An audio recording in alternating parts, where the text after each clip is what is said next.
Welcome to another edition of the A Block. My name is Marshall Ferguson. As always, great to have you here along with us as we dive in and out of all things Canadian football.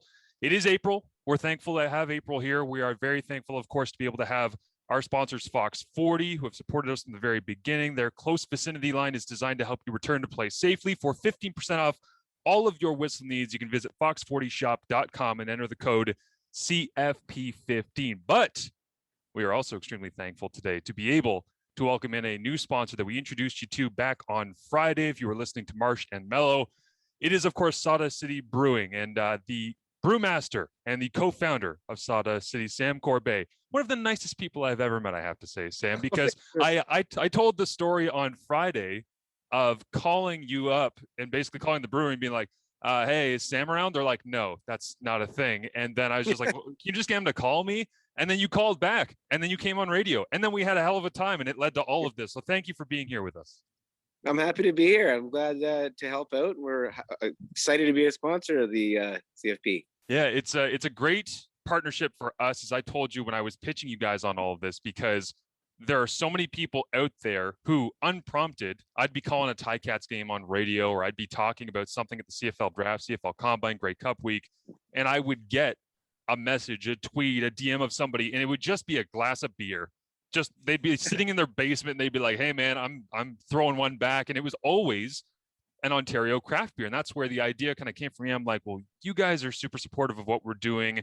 You have great access, you have great distribution as well across the province of Ontario and beyond. And I just thought, well, why don't we access some of those football fans that love to have their craft beers and send them your direction? And the other part of this that I thought would work really well is that Sawdust City, I love the creative vision that you guys have, whether it's the can designs or the way that you present yourself or the whole vibe. I mean, the YouTube videos, I implore people to go and check out the YouTube page because it's a bunch of basically exquisitely shot short films of Sam just wandering around the brewery and doing fun things. But I want to start off, before we get into a little bit more on the business and more about Sawdust City, by asking you about how you got into this crazy game that is craft beer.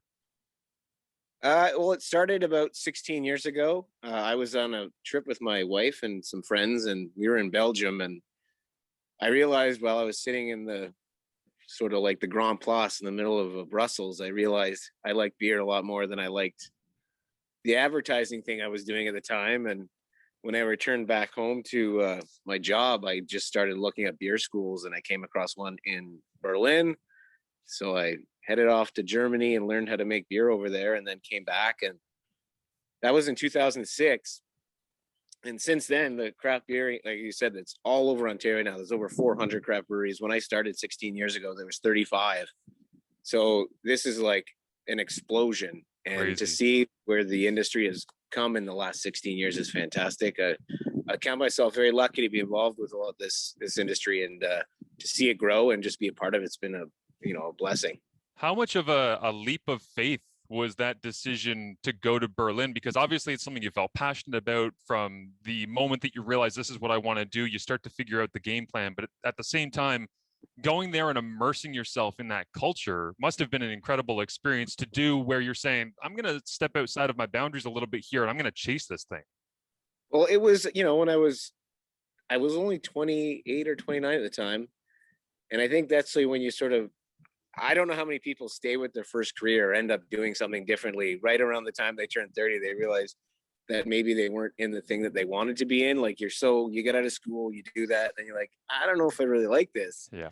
Until then, I didn't really realize that, beer was an option for a career. So I decided to, follow that. And it's something beer's always been a part of my life. I just didn't think it could be a career. And I'm super happy that, the opportunities have arisen, because it just seemed to happen. I left, and then all of a sudden the beer it just blew up, and get a chance to work at a bunch of breweries across Ontario has been fantastic. And then I was always my dream to build our own brewery, and meeting Rob was a great happy accident as well. And the two of us got together and were able to create Sawdust City. I have to say as well that the new favorite part of doing our podcast here on CFP and bringing people Canadian football coverage is the next 5 seconds of the podcast for you here. Just There you go. Right into the microphone. That's what we're doing at the start of every show with Sawdust City. But this is the beer that I fell in love with that made me reach out to you and say, hey, I just want to talk about your journey through beer. This is Lone Pine. This has been around for a while. I know from when I talked to you back on radio in December of last year, but I saw the video of the promotional whatever YouTube of you sitting, out there in the woods and having the beer and getting smacked in the face by the pine, and which is great, by the way. But when I saw that, what stuck out to me was the actual messaging inside of that fun clip of you saying, I never thought that I would get a chance to be able to move back here and to do this. And how much peace is there for you in being able to take the combination of something that you love, which is beer, with a place that you obviously love, which is up in and around Muskoka and Gravenhurst there? Yeah, it's being able to come back home and have my neighbors that we're really good friends with, and my friend, like in the story and that, my friend Ian, who's actually back up this weekend, lived right through the woods, and that was sort of the story we were telling. But my dad's just down the street, and being able to have my family around and in this town that I grew up in has been fantastic. Like I said, I never thought I'd be back, but a lot of our beers talk about Muskoka. Like Lone Pine is about Muskoka, and Yeah.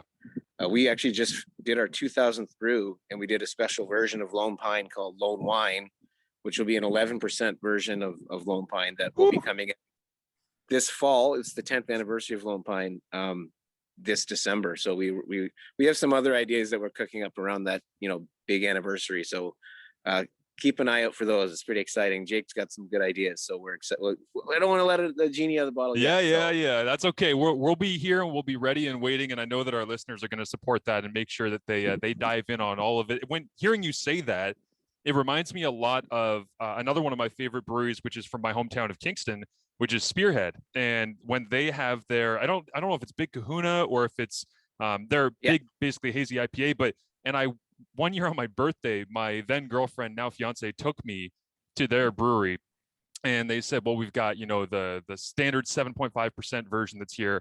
We've also got the 9% version that's a little bit more limited release. And they said, and this is one that basically you can only get when you come into the brewery. And it was like it was something ridiculous like that. And I remember taking it, looking at it and thinking to myself, this is intimidating as hell, which is what I feel like that Lone Pine wine would be. But at the same time, you get a chance to sip on it, you're like, the spirit here is the same. Like I understand where this is coming from, but this thing is loaded. So it's fun that you guys get to play with those things and say, where can we take this to? Like, what is the limit of what we're willing to do with the creativity and the brashness, which is, again, something I love with Sawdust City is you guys do that in so many different levels and so many different types of beer. Yeah, we like to have a lot of fun and see what, this is the one thing that's great about craft beer is that it's basically whatever you can imagine you can do. And, having fans and a public that wants to try different things is also very, it's intoxicating for us to be able to do that because we have this opportunity to, basically it's carte blanche to do anything crazy you want. And then there's always someone there, and sometimes it works and sometimes it doesn't. And, but just to even have that chance and the abilities, it's awesome. I love that you have that creative freedom, because there's a lot of people in a lot of industries that wish that they could have that ability to try something and know that it might fail, but also know that there's always going to be a market for the crazy stuff as much as there is for some of the stuff that's lighter and less flavorful. But I want to know here, because there's a ton of success stories for you guys, like going through your lineup right now, just currently, it's crazy, the variety and the taste. But have you ever made one at Sawdust or otherwise where it came out the other side, you guys canned it, released it, you're like, this is going to be amazing, and then you're like, whoa, that one didn't really hit the way that we thought? Because everybody has those moments. Yeah, I'm going to try to think of one. Like there's some that are a little bit more obscure. It's usually the sours or something barrel aged that, they're pretty niche, so they don't necessarily go as fast as we want. But we sort of expect it. Like we've never really had anything just completely, like we've never face planted or anything, but there's definitely ones that haven't been as successful as we wanted. So we used to do a lot more barrel aged stuff and some bigger sours, and we found that doesn't necessarily move the way we want. So we do a couple, but we don't do them the way we used to. It's that's one of the sort of lessons we've learned over the last 10 years is, we do step outside of our wheelhouse sometimes, and we like to do that, but then we also know where we can play and what the people are going to like a little bit more.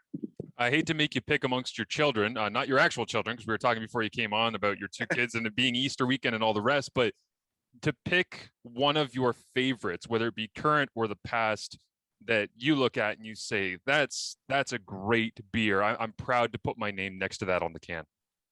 Well, we're talking about Lone Pine right now, and I go through waves where I don't drink something a lot. I will drink a bunch of something else, and I've been on a big Lone Pine kick the last little while. It feels like hanging out with an old friend that I forgot about, and I'm glad to come back to it. But it's been, I'm very proud of Lone Pine and what we've done with it over the last 10 years and where it is. And I think that's it. That's my favorite right now. Yeah, I'm with you. It's as somebody who's relatively new to it, I gotta say, like, I go in waves of different styles of beer as well, where sometimes I'm like, I really want to have saisons, or I want to have wheat beer for a while. I want to get into, I mean, it's certain seasons and all the rest, as you know, seasonal lineups, but I feel like Lone Pine's kind of universal, is it not? Like, is that part of the joy for you, where it's like, listen, if I'm cutting the grass and it's 35 degrees outside and there's not a damn breeze anywhere, I can drink it. If it's the winter and I'm inside and I'm watching a movie, I can drink. I mean, it's one of those things that's just like, it always hits the spot. And that's, I don't blame you for picking it as the one that you love the most. It goes well with everything. We were having pizza last night. It went well with the pizza. I remember this one. It was wintertime and I came back. I was skiing with my brother. We did this backcountry skiing. I'd never done it before, but it was awesome. And we came back and I had a Lone Pine. I'm like, it was like the best tasting Lone Pine I had in a very long time. Just perfect. It was like relaxing after being out in the backcountry, and it was like fantastic. It was just right there. It's funny hearing you say that, because we had pizza last night and I actually had a Lone Pine with it. And I also, I have this weird thing as an ex-athlete where I try to pretend to myself that I'm still somewhat athletic. And so before I did the pizza and beer, I was like, well, I got to get a workout in, right? So that I could justify it. And hearing you say, backcountry skiing, you're probably soaked in sweat, because that's usually when you bundle up, it's cold outside, you're soaked in sweat. There's nothing better for football people. Everybody understands what I mean about this, a post-game beer. And if Lone Pine was your post-game beer, my God, I mean, that is a rocket ship to fun. And it's good. It's a good locker room beer too. Like, whether it's baseball or hockey or football, whatever you're done, like, it's an easy one to have, and it's great for after anything. Yeah, absolutely. Before I get you out of here, Sam, I do want to say thank you on behalf of all of us at CFP, myself specifically, because when we got dropped off radio, we wanted to continue giving people what they want so badly, but we can't do it without you guys being able to support us. So it really does mean a lot. And the bonus for me is you guys are fun as hell and you make a great product. Like, we could have partnered up with, a Staples company if we wanted to, or somebody that makes notepad paper, and it would have worked. It just wouldn't have been as fun. So I do thank you for that. And I hope that our listeners will dive in on the promo code that I'll give them here in a second and make sure that they are supporting you guys as a thank you on behalf of us, because it really does mean a lot. Well, I'm excited about the future of this partnership and being a part of this. Like, I'm very excited.